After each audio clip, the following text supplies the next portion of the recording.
Welcome back to the channel commerce with Nitesh part 6 business studies. देखिए serial number में थोड़ी problem हो गई है। मैंने वहां 27 लास्ट लिखा है, फिर यहाँ 27 डबल लिख दिया है। कुल मिला के 30 हो रहे हैं और 31 भी हो रहे हैं, 32 भी हो रहे हैं। तो कोई बात नहीं, सीरियल नंबर आप लोग मैनेज कर लेना, ठीक है।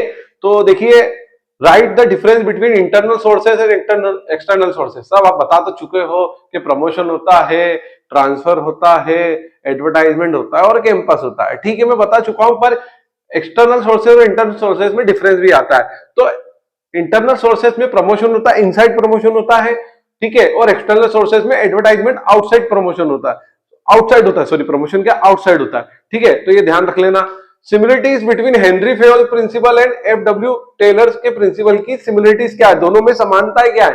तो देखो, both give principle of management, दोनों ने ही मैनेजमेंट के प्रिंसिपल के बारे में बात करी है, ठीक है। दोनों ने ही प्रिंसिपल बनाए मैनेजमेंट को चलाने के लिए। Both are called fathers of management, दोनों ही फादर है मैनेजमेंट के, ठीक है। ठीक। अब what is political and economical, sorry, economic environment, what is political and economic environment.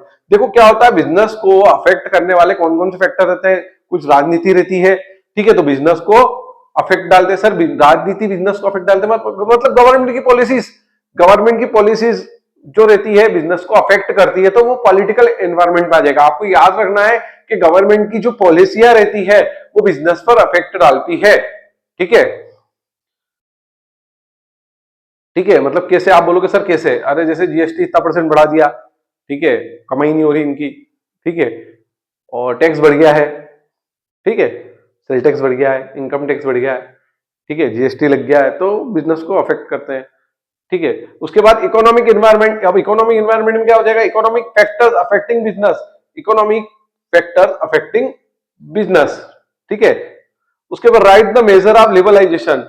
देखो ऐसे लिबरलाइजेशन का मतलब होता है अननेसेसरी ट्रेड रिस्ट्रिक्शन हटाना, रिमूव अननेसेसरी ट्रेड रिस्ट्रिक्शन, है ना, रुकावटें हटाना, ट्रेड से रिलेटेड जो भी बाधाएं वगैरह आ रही है, रुकावट आ रही है, उसको हटाना, ठीक है, फ्रीडम होके बिजनेस करना, ठीक है। तो मेजर क्या है इसके, removal of entry various, entry करने के वेरियस को रिमूव करो। मतलब ये कि कोई भी बिजनेस करना चाहता आओ भाई, उसके लिए कोई आप इतना रूल्स रेगुलेशन मत बनाए, कानून सरकार कोई इतने रूल्स नहीं बनाए कि वो ऑफिशियली डॉक्यूमेंट को पूरा करने में टाइम ले रहा है, उसका बिजनेस सेटअप हो ही नहीं पा रहा है, बैंकों के चक्कर काट रहा है, उद्योग खोलना है, उसको दुकान खोलनी है, जो उद्योग जो लाइसेंस प्रोवाइड करे उनके चक्कर काट रहा है, तो बैरियर नहीं होना चाहिए।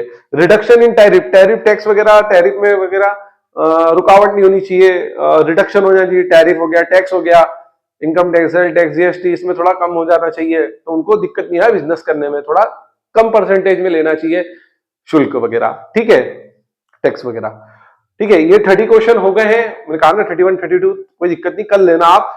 और भी कोई क्यूरियस हो तो कमेंट करना। आप ये तो पढ़ना ही है, इसके अलावा आपको और भी स्टडी करनी है। आप सोच रहे हो सर इतना ही खूब है क्या, देखो जो नहीं पढ़ रहे हैं वो थोड़ा बहुत इससे पढ़ ले, और जो पढ़ रहे हैं वो भी पढ़ ले और स्टडी आगे और कर ले। आगे और क्वेश्चन आपको चाहिए तो मैं आगे और क्वेश्चन भी डाल दूंगा, ठीक है, इसके आईएमपी क्वेश्चन और आगे अपन कर ले। अगर इतना पढ़ लिया आपने तो और भी मैं क्वेश्चन डाल दूंगा, उससे और तैयारी कर लेना, ठीक है। इतना पढ़ लो, आगे और तैयारी कर लेना। अभी एमसीक्यूज बाकी है, मैं एमसीक्यूज भी डालूंगा, वो तो कर ही लेना। देखो एमसीक्यूज में नहीं करके 32 मार्क्स तो मैं दिलवा ही दूंगा आपको, एमसीक्यूज कर लेना, ठीक है। तो thank you so much for watching this video. कोई क्यूरियस होता आप जरूर कमेंट करें।